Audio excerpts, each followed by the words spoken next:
Kalau begitu lawan katanya berarti ada yang nggak thayyib kan? Iya, Nah, iya. berarti ada yang merusak. Dan itu menarik sekali memperhatikan publikasi dari The European Environmental Bureau atau EEB. Ini selama 13 tahun terakhir sampai tahun 2022, berarti sekarang 16 tahun ya, 16 tahun. Itu ada 2.000 bahan-bahan kimia yang dilarang. 84% dari 2.000 chemical substances yang dilarang itu membahayakan baik kesehatan manusia maupun membahayakan lingkungan. Naiknya 2 kali lipat lebih. Belum dapat dikatakan sebagai dominasi, itu saja sudah bermasalah. Apalagi kalau dominasi estrogen itu justru terjadi pada laki-laki. Na'udzubillah.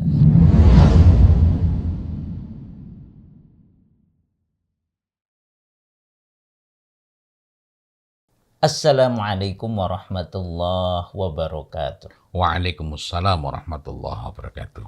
Alhamdulillahi rabbil alamin wa bihi nasta'inu ala umurid dunya waddin wassalatu wassalam ala asyrafil anbiya wal mursalin amma ba'd. Alhamdulillah, berbahagia sekali bisa berjumpa lagi dalam bincang wewangi tuntunan Nabi, ikhtiar kita untuk ittiba ila Rasulillah sallallahu alaihi wasallam, khususnya dalam berwewangi atau tatoyub ya Ustaz ya, bukan hanya ta'atur tapi tatoyub, menggunakan tib, yaitu yang alami, asli, thayyib. Nah, sebenarnya apa saja Ustaz dampak yang bisa kita dapatkan bila kita bertatoyub dan bila tidak bertatoyub? Ya, yang harus selalu kita ingat adalah ta'atur itu di masa Nabi Muhammad Sallallahu Alaihi Wasallam itu semuanya alami. Alami ya. Ta'atur. Karena memang belum ditemukan yang namanya sintetis artifisial. Jadi ta'atur itu adalah berwewangi baik dengan menggunakan minyak wangi maupun yang sifatnya dibakar ya dengan tabakhur, tapi semuanya berarti kayak pakai kayu-kayu gini ya gaharu. Tapi semuanya itu termasuk ta'atur. Tetapi di saat bahkan belum ada yang sintetis artifisial, kita itu sudah dituntunkan untuk tatoyub. Tatoyub itu dengan demikian bukan hanya tobi'i berarti alami.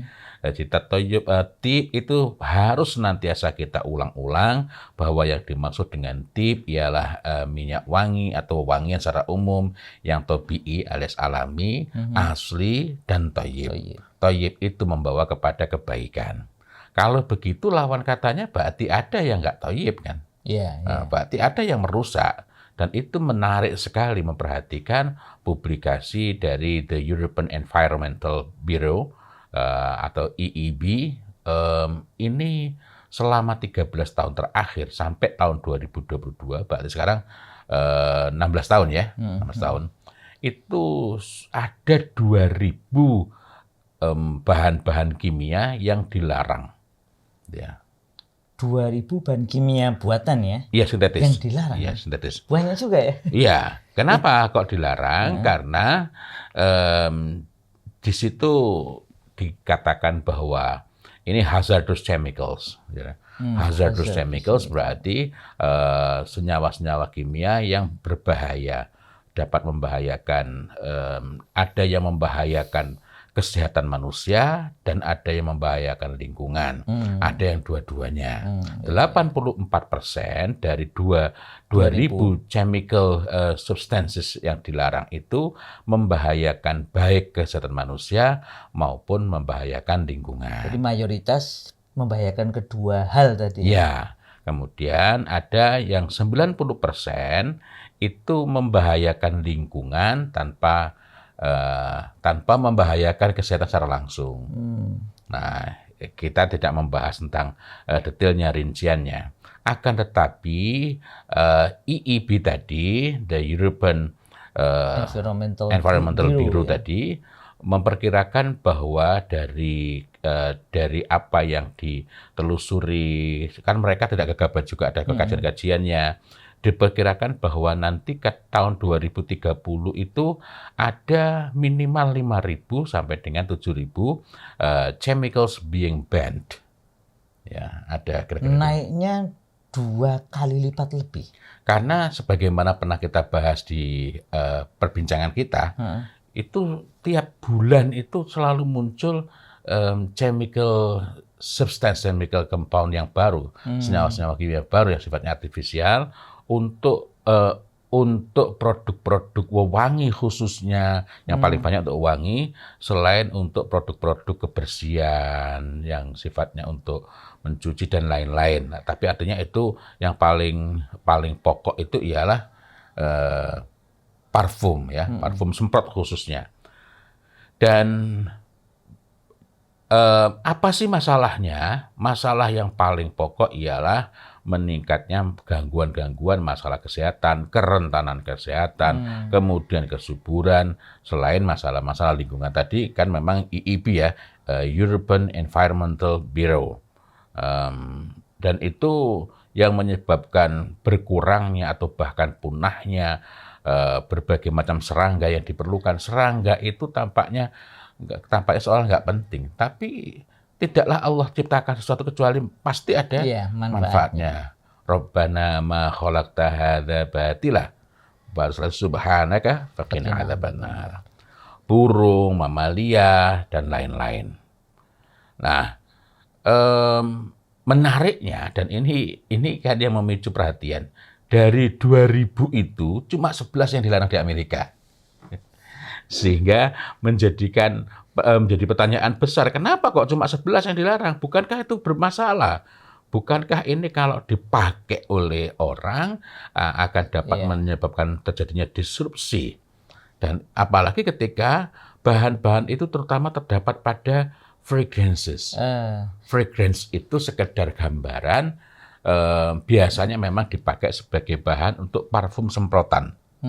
Tapi fragrance itu istilah yang ambigu. Kalau misalnya di dalam komposisi parfum semprot, entah apakah itu sebenarnya bukan parfum ya, karena eau de parfum atau eau fraise atau eau de toilette atau extrait de parfum. Kemudian di dalamnya ada parfum atau perfume, parfum berarti bahasa Prancis, perfume berarti bahasa Inggris. Dalam kurung fragrance berarti itu bukan bahan yang alami.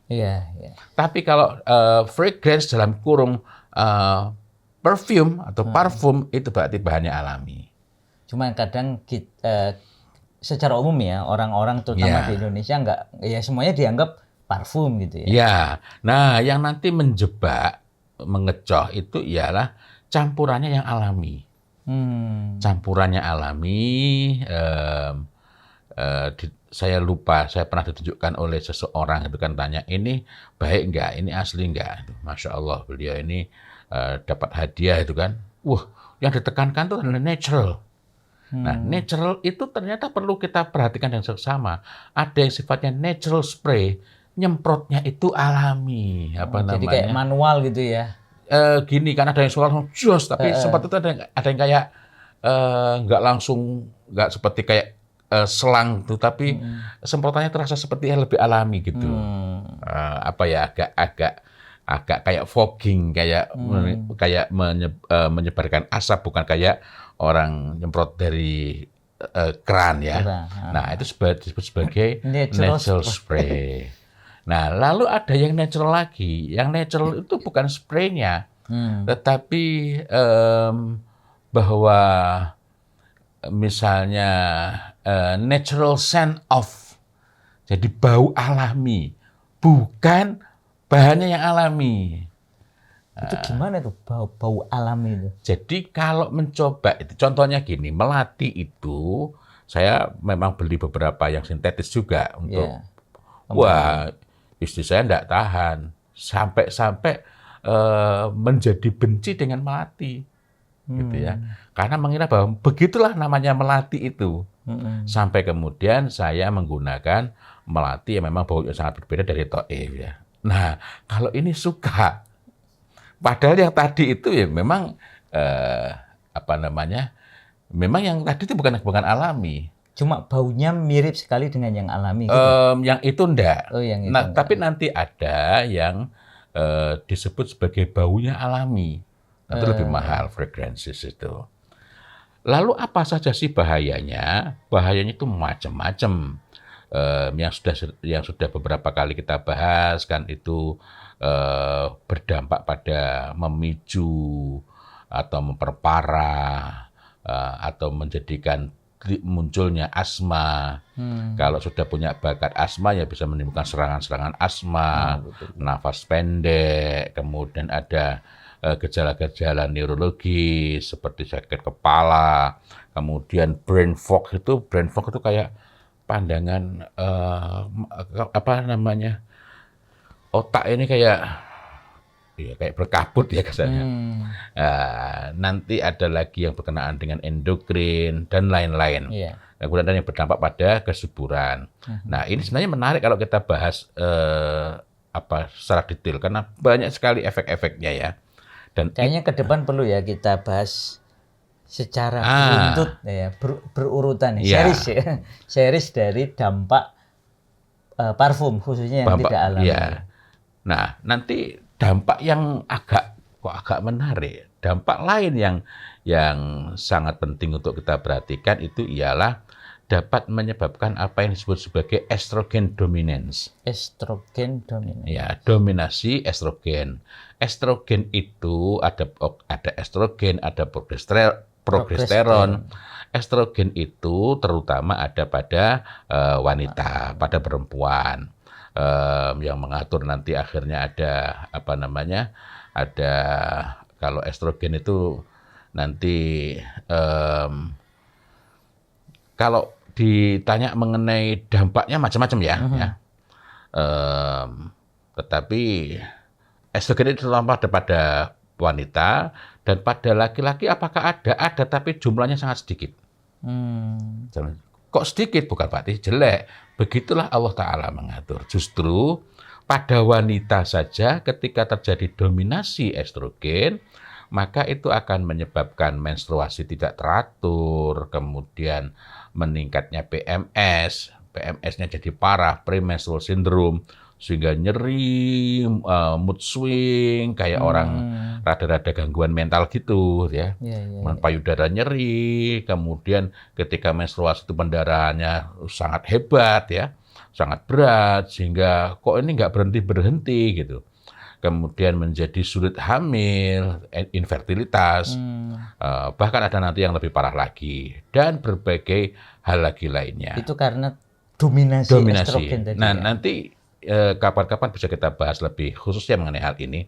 Tapi ini sebagai contoh saja masalah yang ditimbulkan oleh penggunaan parfum-parfum non-alami, di mana ada sangat banyak chemical substances yang sifatnya artifisial, sintetis artifisial. Saya itu jadi bertanya-tanya juga ini.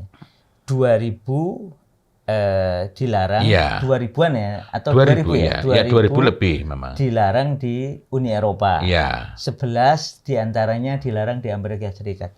Berapa dari 2000 itu yang dilarang di Indonesia?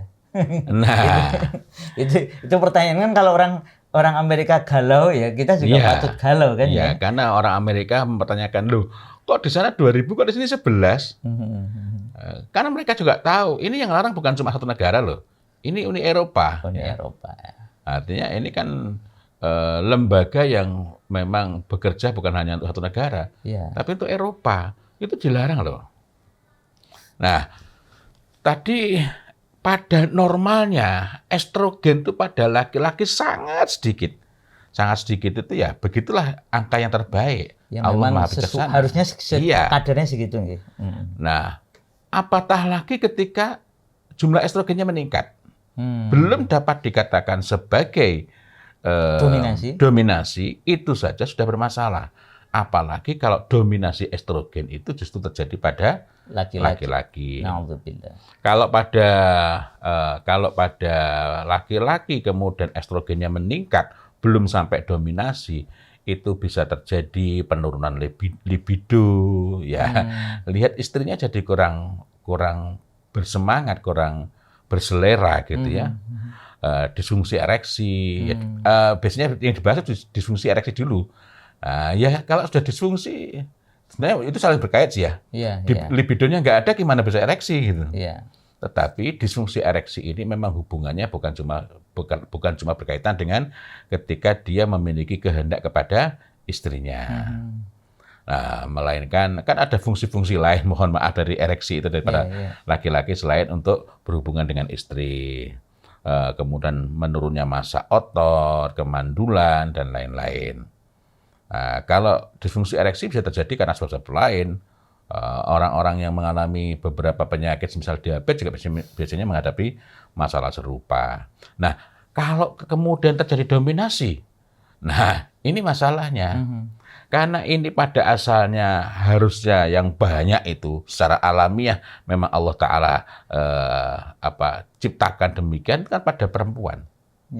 Lah kok kemudian pada laki-laki, gitu kan?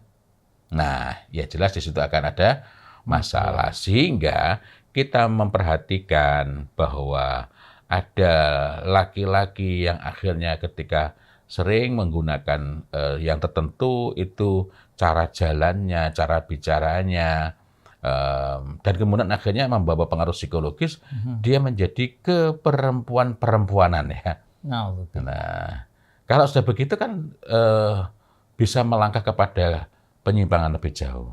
Tapi ini hanyalah sekedar pembahasan ringkas ya. Insya Allah kita akan bahas, mungkin kita akan bahas beberapa poin menjadi lebih rinci di beberapa bagian. Termasuk berkenalan dengan beberapa bahan berbahaya tadi, agar kita tahu bahwa kalau itu beredar di Indonesia dan tidak dilarang, diperjualbelikan bebas, berarti itu bahan-bahan yang seharusnya tidak kita pakai ya. Iya, karena nanti beberapa bahan berbahaya itu memang dijual bebas, itu fungsinya agar eau de parfum atau eau de toilet itu jadi lebih awet, lebih lama baunya. Sehingga kalau yang nggak paham, kok parfum-parfum barat itu lebih top ya, harganya lebih murah, lebih awet gitu. Nah, pengawetnya itu salah satunya termasuk chemical compound yang mendebarkan. Berarti kayak kalau ada makanan kok nggak cepat basi, itu kita khawatirkan ya, khawatiri ya. Berarti sama kalau ada wewangi kok awet baunya, kita perlu curiga ini bahan-bahannya berbahaya. Walaupun bukan berarti anak-anak boleh kita kasih makan basi ya. Na'udzubillah. Demikian Ustaz, berarti ini awalan ya. Sebelum nanti insya Allah dalam beberapa pertemuan ke depan kita akan bahas lebih detail apa saja efek-efek buruk dari parfum buruk yang tidak sesuai dengan tuntunan Rasulullah Sallallahu Alaihi Wasallam, sehingga kita jadi makin yakin bahwa mengikuti Rasul itu selamat, sehat, sejahtera dunia dan akhirat. Demikian, semoga bermanfaat. Assalamualaikum warahmatullahi wabarakatuh. Waalaikumsalam warahmatullahi wabarakatuh.